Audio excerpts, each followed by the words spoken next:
সামনুৰ আলীয়ে মুখ্যমন্ত্ৰীক দিয়া সকিয়নিক লৈ প্ৰতিক্ৰিয়া ব্যক্ত কৰিছে। কালি দিনটোত যেহেতু আমি সেই মন্তব্যটো আপোনালোকক শুনুৱাইছিলোঁ, যিগৰাকী ব্যক্তি সামনুৰ আলী এইগৰাকী ব্যক্তিয়ে এক প্ৰকাৰ মুখ্যমন্ত্ৰীগৰাকী সকিয়নি প্ৰদান কৰা পৰিলক্ষিত হৈছে। উচ্চস্থলীৰ পৰা এইগৰাকী ব্যক্তিয়ে এনেদৰে সকিয়নি প্ৰদান কৰিছিল। পট্টাৰ মাটি কিনি ঘৰ সাজিম বুলি মুখ্যমন্ত্ৰীক কৈছিল আৰু এই ব্যক্তিগৰাকীৰ মন্তব্যৰ পাছতে প্ৰতিক্ৰিয়া এতিয়া প্ৰকাশ কৰা পৰিলক্ষিত হৈছে। মানুহজনে হিমন্ত বিশ্বক নহয়, অসমীয়া মানুহক টাৰ্গেট কৰিছে বুলি মন্তব্য কৰিছে। কেৱল মোক টাৰ্গেট কৰা নাই, মুখ্যমন্ত্ৰীগৰাকীয়ে মন্তব্য কৰিছে। উৰিয়াম ঘাটত কেনেকৈ দখল কৰিছে আপোনালোকক দেখুৱাই দিম। ধিং ৰূপহীৰ পৰা গৈ তামোলৰ বাৰী পাতিছে। আমি সকলো তদাৰক কৰি আছোঁ। গোৱালপাৰাৰ উচ্চস্থলীতে সামনুৰে মুখ্যমন্ত্ৰীক দিছিল সকিয়নি।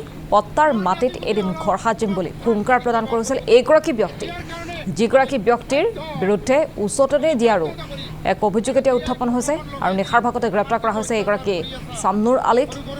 এক প্ৰকাৰ সকিয়নি প্ৰদান কৰা পৰিলক্ষিত হৈছিল।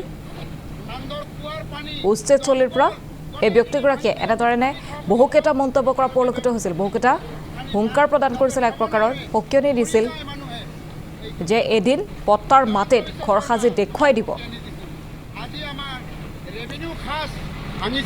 কালি পাট্টাৰ মাটিত সোমাম আৰু তোমাক এদিন হ'লেও আমি এই খাস মাটিত ওলাই লৈ আহিম।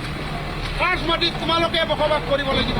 তোৰ 14 পিঢ়িয়ে খাস মাটিত বসবাস কৰিব। এতিয়াৰ পৰা আমি এটাই ধ্বনি দিম, নাৰে তাকবীৰ, আল্লাহু আকবাৰ, নাৰে তাকবীৰ। হেমন্ত বিশ্ব শৰ্মা তোমাক সকিয়নি দিছিল। আজি আমাৰ ৰেভিনিউ খাস ভাঙিছা, কালি পাট্টাৰ মাটিত সোমাম আৰু তোমাক এদিন হ'লেও আমি এই খাস মাটিত ওলাই লৈ আহিম। খাস মাটিত তোমালোকে বসবাস কৰিব লাগিব। তোৰ 14 পিঢ়িয়ে খাস মাটিত বসবাস কৰিব। এতিয়াৰ পৰা আমি এটাই ধ্বনি দিম, নাৰে তাকবীৰ, আল্লাহু আকবাৰ, নাৰে তাকবীৰ, আল্লাহু আকবাৰ। আমি মাটি বাৰী সব বিক্ৰী কৰি এদিন কামাই ৰজি ৰোজগাৰ কৰি আমি পাট্টাৰ মাটি কিনি ল'ম আৰু সেই পাট্টাৰ মাটি কিমান লাখ লাখ টকা, কোটি টকা হ'লেও আমি কিনিম। কিনি লৈ কেনে তোমাক তোমাৰ ঘৰ পৰ্যন্ত আমি কিনি ল'ম। তাৰপিছত তোমাক পাট্টাৰ মাটি এৰাই খাস মাটিত বসবাস কৰিবলৈ আমি বাধ্য কৰাম। তেতিয়া চাম আপোনালোকৰ কি। আজি হয়তো মই মৰি যাম, মোৰ ল'ৰা ছোৱালীয়ে মোৰ নাতি পুতিয়া হ'লেও তোমাক খাস মাটিত ব্যৱহাৰ কৰিব দিব।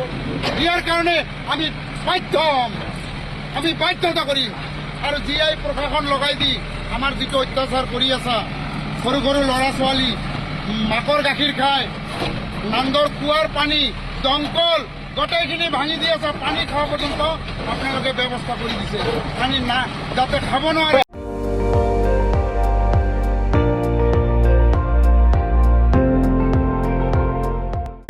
আপুনি চাই আছে ND24, সৰ্বশ্ৰেষ্ঠ নহয় সৰ্বোত্তমৰ দৌৰা।